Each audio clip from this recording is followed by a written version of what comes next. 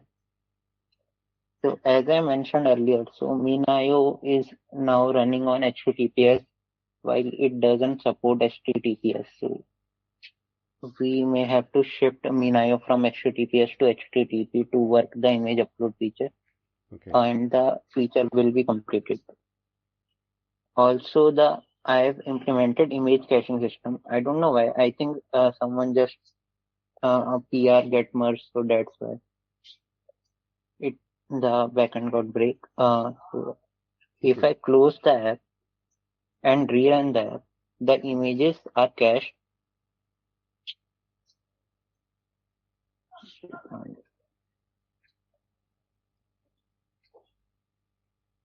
So if I turn off my data, all the images are now cached in the device storage.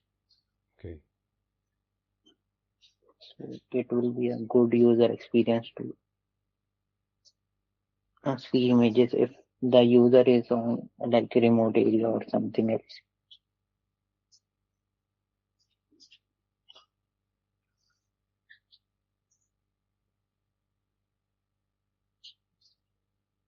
Yep. So that sums up my GSoC project. So majority of the features have been refactored. So I won't say the app is 100% ready for production, but yes, before my project, the app was completely broken and nothing was working. And after my project, majority of the feature will be implemented. Yeah. Good. So that's it. Right. Can you identify which PR may have broken the back end on what you're doing there? Right, because you mentioned that it doesn't work. The caching doesn't work because of a merged PR, and it'd be good for us to create an issue to get that fixed. I'll let you know. Okay. So I'll check and let you know. All right. So it's working, but if someone merges a new PR, the whole database will be emptied, right? So this affects the app. So Oh, I'll check and let you oh, I see. But we got that fixed. I think Vanshika and I worked on it such that it gets reloaded without an issue. know. Yeah. So if that's fixed, I'll check in the app. So if it's Okay. the app problem, I'll fix it. Right, and you can double check with Vanshika as well. But that should not be an issue anymore. Okay, I'll connect with her and check. Okay. Thanks. Thanks. All right. Thanks a lot, Mohit. We need to get this done. So on the Minayo URL on the test server, I'm going to have to change the configuration, the .env file, right, from HTTPS to HTTP. I don't think the .env file. Okay. I think we have to change the SSL. Like you have turned on the SSL for Minayo, right? I have put on SSL for the URL for the domain API test.talawa.io. If we were going to do something in which it's not HTTPS, we'd have to create a separate domain. Because what happens is that it redirects all HTTP port 80 traffic to HTTPS. So the response I am getting from Minayo is weird. So like for fetching images, the response is HTTP. But for uploading images, the response I am getting is HTTPS. So like I don't know why it's happening, but the response is very weird. A mix of HTTP and HTTPS. Okay. All right, we're going to have to set up some time to try and figure out how to get that fixed. If the app is flip-flopping between HTTP and HTTPS, then something is not configured correctly. And we need to get this fixed so that we can start using the app in a production environment. Right. If you can try to troubleshoot it a little bit more, that would be Uh, really so helpful. uh, Maybe, I'll check and let you know. I'll okay, also talk with Manish. So he has worked on the Minayo part, okay, and I'll connect with him and let you know how to fix it. okay. All right. Thanks. That's Thank you. all right. Another good feature for us to get working. I'm glad to see that we have it done correctly. All right. All right. Well, I think that covers it for everybody. I think this is the last chance for us to do the GSoC evaluations and do the videos for it. So thanks a lot. And it's been really a pleasure working with you guys. It's been the quality of the work has been much better. And I'm glad to see that the features are implemented, and I'm hoping that we can start using the application in a production environment very shortly.